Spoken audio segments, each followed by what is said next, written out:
নমস্কার বন্ধুরা, আমাদের এই শাশুড়ি বৌমা রান্নাঘর চ্যানেলে আপনাদের সবাইকে স্বাগত জানাচ্ছি।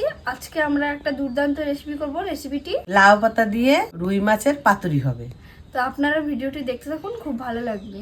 দেখুন, তার জন্য 5 পিস রুই মাছ নিয়ে নিয়েছি। এবার এই রুই মাছগুলোকে আমি ম্যারিনেট করব। আর এই লাউ পাতা দিয়ে কিন্তু আমরা গাছের লাউ পাতা, আমাদের গাছের টাটকা লাউ পাতা, আর এটা দিয়ে আজকে পাতুরিটা করব। পাতুরি অনেক কলা পাতায় হয়, অনেক কিছু পাতায় হয়, কিন্তু আমরা আজকে লাউ পাতা দিয়ে করব। আপনারা দেখতে থাকুন।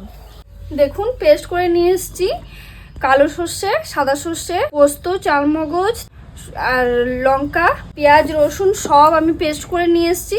তো আপনারা এবার দেখুন আমি কিভাবে করি। হলুদ গুঁড়ো দিয়ে দেব, 1 চামচ নুন দিয়ে দেব, একটু সর্ষের তেল,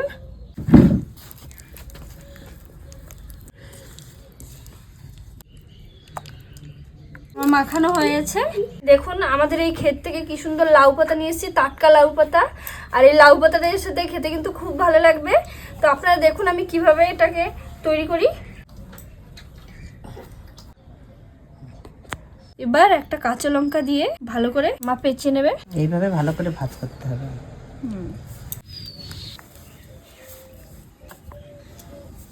এইভাবে সবকটা মাছ আমি পাতায় পেঁচিয়ে নেব।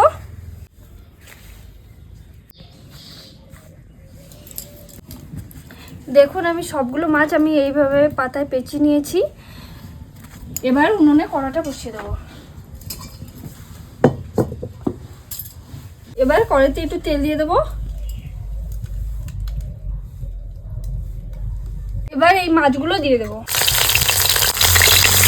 5 মিনিট হয়ে গেছে, এবার দেখে নেব। দেখুন আমার পাতুরি রেডি। কত সুন্দর সিদ্ধ হয়েছে, একটু দেখুন। এরকম নিবু নিবু জালে করলে কিন্তু খুব সুন্দর সিদ্ধ হয়। এবার মাকে খেতে দেবো, মা খেয়ে বলবে কেমন হয়েছে। না মা, খেয়ে বলো কেমন হয়েছে। এই দেখুন কত সুন্দর হয়ে গেছে, লঙ্কাটাও সিদ্ধ হয়ে গেছে, দারুণ সিদ্ধ হয়েছে। পাতাটা কত সুন্দর গলে গেছে। খেয়ে দেখি।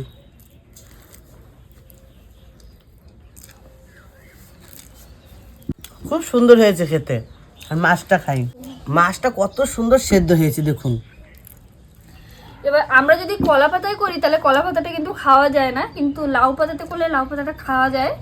আর মানে লাউ পাতাটা খেতেও কিন্তু খুব সুন্দর লাগে। আপনারা তো দেখলেন আমি কিভাবে রান্না করলাম।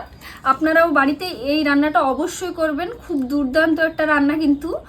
তো আপনাদের যদি এই ভিডিওটি ভালো লেগে থাকে অবশ্যই একটা লাইক করে দেবেন, আর চ্যানেলটিকে অবশ্যই সাবস্ক্রাইব করে দেবেন। নমস্কার।